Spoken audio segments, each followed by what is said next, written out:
Akira. A great manga by Katsuhiro Otomo, but most people know of it as the classic 1988 anime film.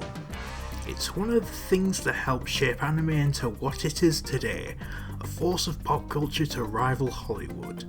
Massively influential stuff, not only on anime, but also the cyberpunk genre. But I'm not here to talk about the film itself, oh no. I'm here to talk about the history it had with the British Board of Film Classification. Before films can be shown in cinemas in the UK, they have to be given a certificate by the BBFC. U meaning suitable for all, PG meaning some scenes may be unsuitable for young children, 12A meaning suitable for 12 and over, but children under 12 can see if accompanied by an adult, 15 or 18. There is also R18, but that's basically for porn. Back when Akira came out, the 12A was illegally restricting 12 rating. Akira came into the BBFC for classification in 1990. What did the examiners think of this groundbreaking violent film? They couldn't decide on a rating to give it. Examiners were split between giving it an 18, a 15, a 12, or even a PG. Yes, a PG. They were also split on whether or not the scene of sexual violence should be cut or not. Ultimately, they settled on an uncut 12 on the 25th of September 1990.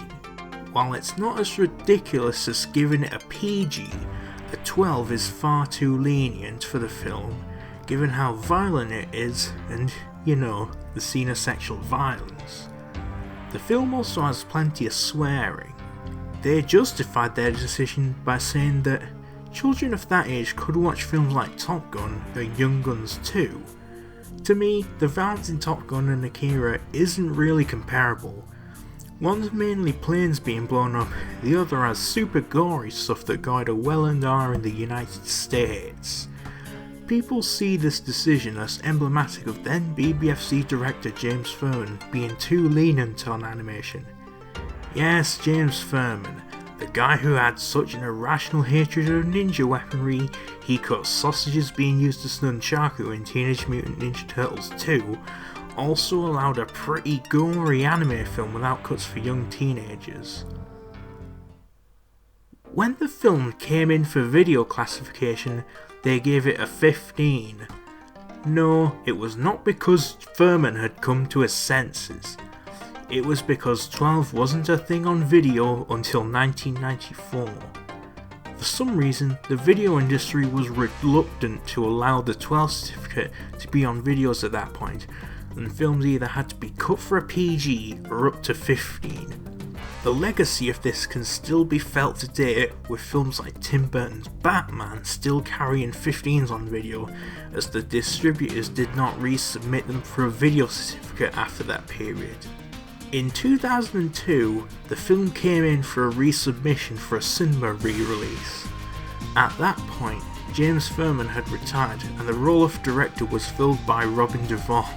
Again, there was squabbling over what age rating to give it, but eventually they reached a decision to give it a far more reasonable 15, with the insight contains some strong language, violence and sexual violence.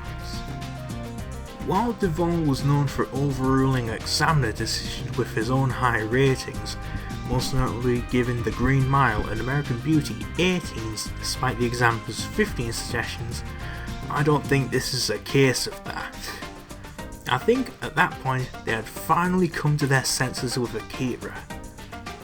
To this day, it has a 15 for both cinema and video release, managing to uphold this rating on a 2016 resubmission. As for what the future holds, I obviously cannot see Akira going back down to a 12, but some people, including myself, have predicted and even advocated that the 15 rating would and should be split into 14A and 16 ratings, similar to Ireland's 15A and 16 ratings. The BBFC have denied such a thing would happen, but with recent controversies involving films like The Batman and Five Nights at Freddy's being past 15, I can see a split being on the cards. As for where Akira would fall in such a system, it can really go both ways, but I feel it'd fall in a 14A, After all, the end of Evangelion is pretty comparable, and that's a 15-8 in Ireland. I'd say it's about right. Thanks for watching. Special thanks to MD6691 on the Blu-ray.com forums for their email to the BBFC about Akira, which proved a very valuable resource.